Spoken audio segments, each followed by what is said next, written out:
कहानी की शुरुआत में हम देखते हैं कि जंग डो अपने दोस्त डायरिया, अर्थवर्म और मॉइस्चर के साथ पबजी खेल रहा था। तभी उसे अपने डैड का फोन आता है। उसके डैड उसे फ्राइड चिकन डिलीवर करने के लिए बुलाते हैं। जंग डो फ्राइड चिकन को उसकी बाल काटने वाली बार्बर आंटी को डिलीवर कर देता है और वो उसे उसके साथ बियर भी मुफ्त में देता है। फिर वह अपने स्कूटर से वहां से घर जाने के लिए निकल जाता है, मगर रास्ते में वह देखता है कि दो आदमी एक गली में मारपीट कर रहे हैं। जंग डो स्कूटर रोककर उनकी लड़ाई देखने लगता है। दोस्तों, कितना एंजॉयबल होता है दो लोगों को मारामारी करते हुए देखना। खासकर औरतें होती तो और मजा आता। उन दोनों में से एक ऑफिसर किम थे। ऑफिसर किम उस आदमी को पीटकर पकड़ने ही वाले होते हैं, लेकिन तभी वह आदमी चालाकी से साइड में पड़ी बोतल उठाता है और ऑफिसर किम के सिर पर फोड़ देता है। ऑफिसर किम कुछ समझ पाते इससे पहले वह उस टूटी हुई बोतल को उनके पेट में घुसा देता है और उन्हें बुरी तरह मारने लगता है। ये देखकर जंग डो अपनी स्कूटर से उतरता है और उसे रोकने आता है। वो आदमी जंग डो पर भी हमला करता है, पर जंग डो उसे अपनी मार्शल आर्ट्स से मारकर बेहोश कर देता है। जंग डो देखता है कि उसके पैर में एक बैंड लगा हुआ है। फिर जंग डो ऑफिसर किम की मदद करता है और उन्हें अस्पताल भेज देता है। अगले दिन उसकी बहादुरी की वजह से उसे पुलिस विभाग की तरफ से पुरस्कार दिया जाता है। फिर प्रोबेशन ऑफिसर सुनमिन जंग डो से बात करने लगते हैं। वे जंग डो की स्किल्स और टैलेंट को देखते हुए उसे कुछ दिनों के लिए ऑफिसर किम की जगह मार्शल आर्ट्स ऑफिसर के तौर पर काम करने के लिए पूछते हैं, मगर जंग डो को मार्शल आर्ट्स ऑफिसर के काम के बारे में कुछ भी पता नहीं था, इसलिए वह इसके बारे में उनसे पूछता है।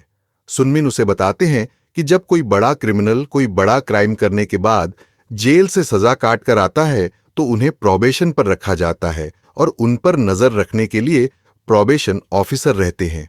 प्रोबेशन ऑफिसर कैदी के पैर पर एक इलेक्ट्रॉनिक जीपीएस ट्रैकर बैंड लगाते हैं ताकि उस पर कंप्यूटर से नजर रख सके। उस क्रिमिनल को प्रोबेशन ऑफिसर के हर कॉल का जवाब देना होता है और बैंड की चार्जिंग 30% से कम होने पर उसे चार्ज करना होता है। अगर उसने ऐसा नहीं किया तो प्रोबेशन ऑफिसर उसे कॉल करेगा और बैंड चार्ज करने को कहेगा। फिर भी वो नहीं सुनता या इस बीच वो कोई अपराध करता है तो उसे पकड़ने के लिए प्रोबेशन ऑफिसर के साथ मार्शल आर्ट्स ऑफिसर भी जाता है और प्रोबेशन ऑफिसर को उसे पकड़ने में मदद करता है। ये सब सुनने के बाद कुछ नया एक्सपीरियंस करने के लिए जंग डो इस नौकरी के लिए हां कर देता है और फिर अपने डैड से परमिशन लेकर अगले दिन वो नौकरी के लिए चला जाता है। सुनमिन उसे सबसे मिलवाते हैं और वह काम पर लग जाता है। वह कंप्यूटर स्क्रीन पर देखता रहता है। तभी एक मुजरिम ली यांग हो के बैंड की चार्जिंग 30% से कम हो जाती है। वह एक बहुत ही घटिया इंसान था जिसने कई स्कूल की लड़कियों के साथ जबरदस्ती किया था। जंग डो उसे कॉल लगाता है पर वह फोन उठाकर उसे गाली देता है और फोन काट देता है। ये सब जंग डो सुनमिन को बताता है और दोनों वहां जाते हैं। वहां जाकर वे देखते हैं कि वह एक और लड़की के साथ जबरदस्ती कर रहा होता है। जंग डो और सुनमिन उसे पकड़ने जाते हैं पर वह मारपीट करने लगता है। जंग डो उससे लड़कर उसे गिरफ्तार कर लेता है। उसकी बहादुरी देखकर सुनमिन उसे डिनर पार्टी के लिए इनवाइट करता है और उसे अपने दोस्तों को भी बुलाने को कहता है। जंग डो अपने दोस्तों को लेकर वहां जाता है और सुनमिन से उन्हें मिलवाता है।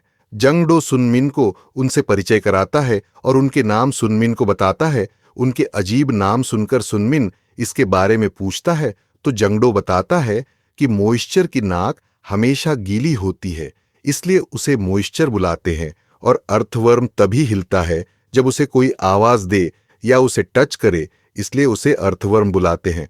फिर अर्थवर्म सुनमिन से पूछता है कि आप प्रोबेशन ऑफिसर क्यों बने, तो वह बताते हैं कि बचपन में उनका कार का एक्सीडेंट हुआ था, तब उनकी मदद पुलिस ने की थी, इसलिए अब वह दूसरों की मदद करना चाहते हैं। फिर एक दिन जंग डो अपनी पड़ोसी आंटी को एक हवसी दरिंदे से बचाता है। वह आंटी जाकर उसके पिता को सब बताती है और जंग डो का शुक्रिया अदा करती है। ये सुनकर उसके पिता को गर्व होता है। जंग डो को दूसरों की मदद करने में अब खुशी मिलने लगी थी, इसलिए वह इस नौकरी को जारी रखता है।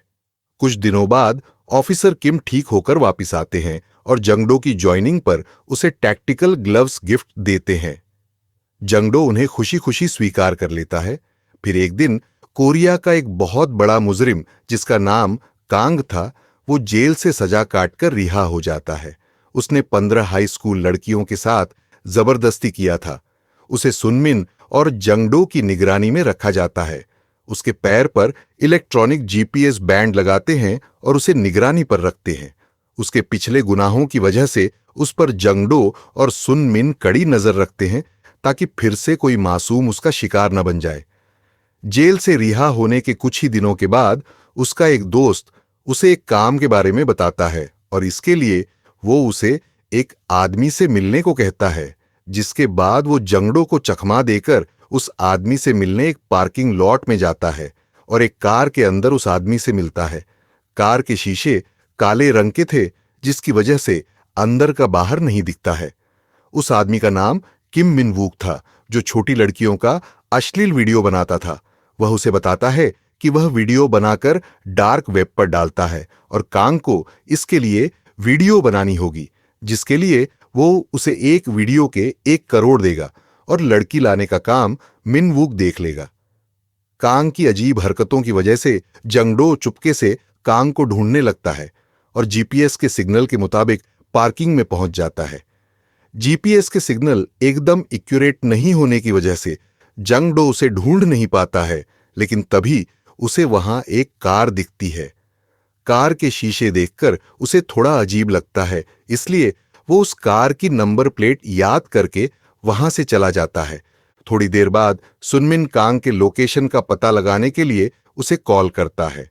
कांग उसे बताता है कि वह होटल में गिम्बाप खा रहा है। ये सब सुनमिन जंगडो को बताता है। फिर कांग उसी बिल्डिंग के एक होटल में जाता है। जंगडो वहां जाकर कंफर्म करता है तो वह वहीं पर बैठा होता है, जिसके बाद जंगडो वहां से पुलिस स्टेशन आ जाता है और इस बारे में सुनमिन से बात करता है। बातों बातों में उन्हें पता चलता है कि वहां आसपास बहुत से गिम्बाप के होटल थे, पर कांग उसी बिल्डिंग में गया जिसमें छोटे लड़कियों का स्कूल भी था।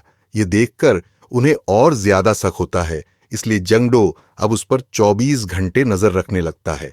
अगले दिन कांग सुबह एक छोटी बच्ची को स्कूल जाते समय किडनैप कर लेता है। उसका नाम मिंजू था। फिर हम देखते हैं कि रात को कुछ असामान्य गतिविधि की वजह से सुनमिन और ऑफिसर किम एक मुजरिम को देखने जाते हैं। फिर हमें दिखाते हैं कि जंगडो कांग का पीछा करते करते उसके घर की तरफ जा रहा है। वहां पर बहुत बारिश भी हो रही थी। बिल्डिंग में घुसने के बाद वहां से कांग जंगडो की नजरों से गायब हो जाता है। कांग को ढूंढने जंगडो सीढ़ियों से ऊपर उसके घर जाने ही वाला होता है कि तभी उसे नीचे एक कमरे के सामने गीले पैरों के निशान फर्श पर दिख जाते हैं। वह उस कमरे के दरवाजे को कान लगाकर सुनता है तो उसे थोड़ी सी चिल्लाने की आवाज आती है। कमरे के अंदर कांग और उसके 2 दोस्त मिलकर उस बच्ची के साथ वीडियो बनाने ही वाले थे, लेकिन तभी जंगडो खिड़की तोड़कर अंदर जाता है और उनसे लड़ने लगता है। जंगडो को इसी बीच कांग का एक दोस्त चाकू मार देता है। पड़ोसी शोर सुनकर पुलिस को बुलाते हैं। पुलिस की आवाज सुनकर वो लोग भाग जाते हैं। जंगडो मिंजू को बचा लेता है, पर चाकू लगने की वजह से बेहोश हो जाता है। उसे अस्पताल में भर्ती कर देते हैं। फिर हमें दिखाते हैं कि सुनमिन और ऑफिसर किम को धोखे से वहां बुलाया गया है और उन्हें वहां पर सारे गुंडे मिलकर बहुत पीटते हैं। उनका कॉल नहीं लग रहा होता है, इसलिए पुलिस उस लोकेशन पर आती है और उन्हें अस्पताल ले जाती है।